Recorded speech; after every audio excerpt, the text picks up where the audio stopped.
The video for today's 80-20 question of the week is a little bit longer. Stick around though, and I promise you that you're going to find this to be one of the most fascinating, insightful 80-20 questions so far and incredibly useful. My name is Tim Francis from Profit Factory, and today we're going to actually talk about something called the magic matrix. And before we go there, there's something you need to understand about 80-20 questions of the week and 80-20 questions in general. There's actually 5 levels when it comes to 80-20 questions. At the most basic level, level 1, is personal questions. We tackled those kinds of questions in the last 2 80-20 questions of the week. When I asked you about habits, for example, and what do you want? That's kind of at a personal level. Level 2 is what's called skill. Level 3 is manager. Number 4 is executive. And level 5, the highest level, is investor. I'm not going to go into a big explanation as to what each of those 5 levels are. I'll just let you know that the very first question of the week, the $10,000 Richard Koch question, that was an executive level question. So far we haven't actually touched on what a level 3 question would be, which is a manager question, and that's what today and the magic matrix is all about. So oftentimes when entrepreneurs ask me for help with delegating, climbing that 80-20 curve, they'll say, you know, Tim, I just don't know how I could ever pass off something like Infusionsoft. I know way too much about the tool, and I don't think anybody could ever build the strategy properly because I'm the only one that has training in marketing. I hear similar things when people talk about Facebook ads. They say, I'm really good at Facebook ads. How could I ever pass that off to a team member? I also hear this, and I hear this all the time actually, about a skill like copywriting. How could I ever pass that off? The magic matrix helps you to see very quickly what new and exciting opportunities you actually do have right now in your business to pass off at least parts of this so that you can climb out from underneath those $15 an hour tasks that are crushing you and holding you back from being able to do the big picture tasks that you love to do. So this is how the magic matrix works. Step 1 is to take all those skills and tools that you're doing right now in your business, and we actually move them over to the top. So I'm just going to write at the top here, Infusionsoft, Facebook ads, and also copywriting. We could keep going with more tools, more skills. It's not limited to those 3.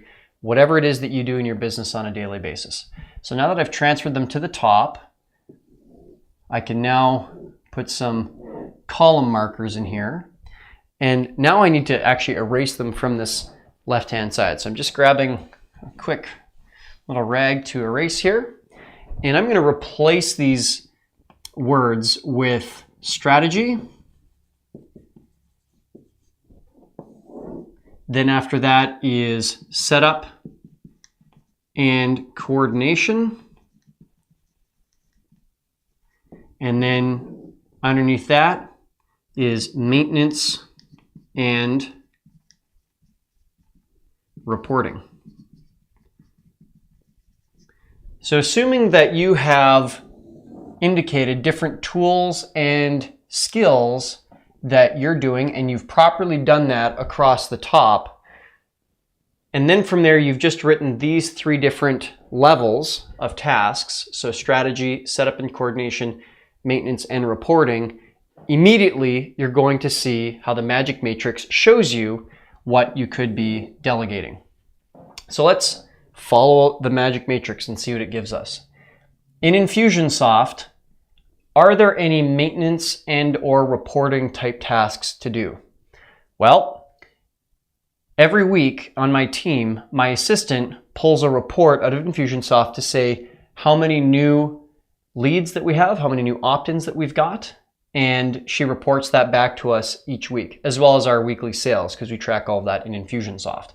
So that right there, that's a hotspot. That's something that I could, and actually I have, delegated. What's an example of maintenance? When we use Infusionsoft, we find ourselves often using the same campaign again and again if it works well. So it's just a matter of copying, like duplicating the campaign, and then tweaking a little bit of the copy, tweaking a few of the timers so that we can use that campaign all over again. So that to me would be probably like a maintenance type task. So there we go.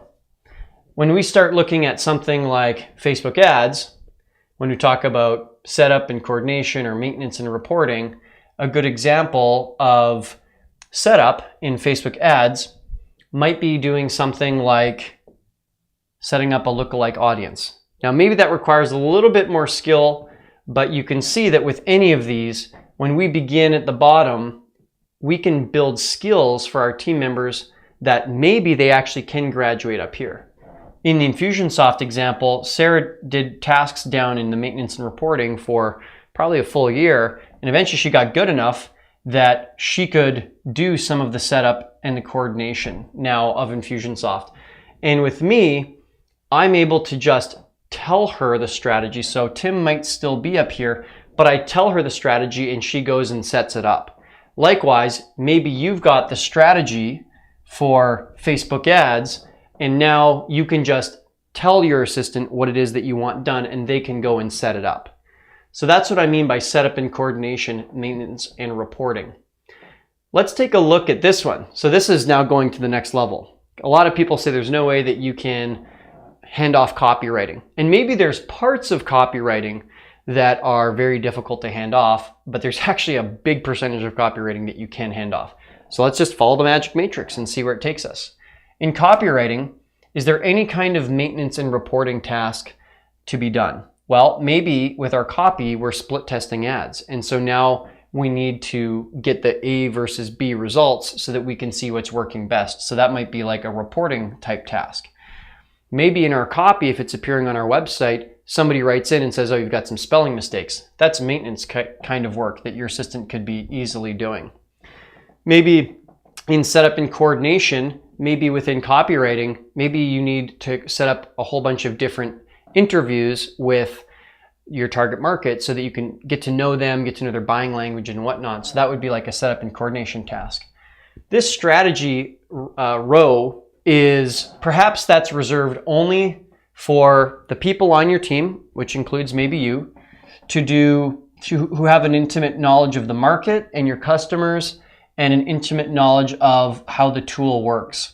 This down here, that can easily be delegated. Somebody doesn't have to know all of Infusionsoft to set up an email broadcast. Somebody doesn't have to know all of Infusionsoft to set up a new customer and their credit card. These are oftentimes very specific, discrete tasks or abilities within a tool. This is the magic matrix and the 80-20 question for this week. I'm going to recommend that you set up your own magic matrix, put the tasks and tools that you do on a regular basis across the top, and then write strategy, setup and coordination, and then maintenance and reporting. And I want you to just brainstorm with the magic matrix as your guide to see what you could delegate. So understanding that this is the bottom 80% of any task or any role, the 80-20 question of the week is this. What bottom 80% tasks could you delegate with minimal training created by you and minimal training having to be learned by your team, specifically your assistant? Hopefully you found this to be enjoyable. And if you're enjoying these 80-20 questions, I encourage you to join our 80-20 challenge, which happens 5 days a week and is in, what week are we in now? 3, 4, 5, something like that, 6, 7. If you are interested in joining the 80-20 challenge, it's free of charge when you're a member of Builders Club. If you'd like to join Builders Club, head over to profitfactory.com/club. There is a small monthly fee to participate, but once you do join the club, not only can you join the 80-20 challenge, you actually get access to a weekly webinar with, or every other week webinar with me, where I answer questions. And there's also a private Facebook group where entrepreneurs that like to think in terms of 80-20 all hang out to share ideas and best practices and tools and whatnot. Thank you so much. I hope that today's 80-20 question of the week is helping you to bring 80-20. And please know that I'm cheering you on as you bring 80-20 not only into your business, but also into your personal life. Thank you so much.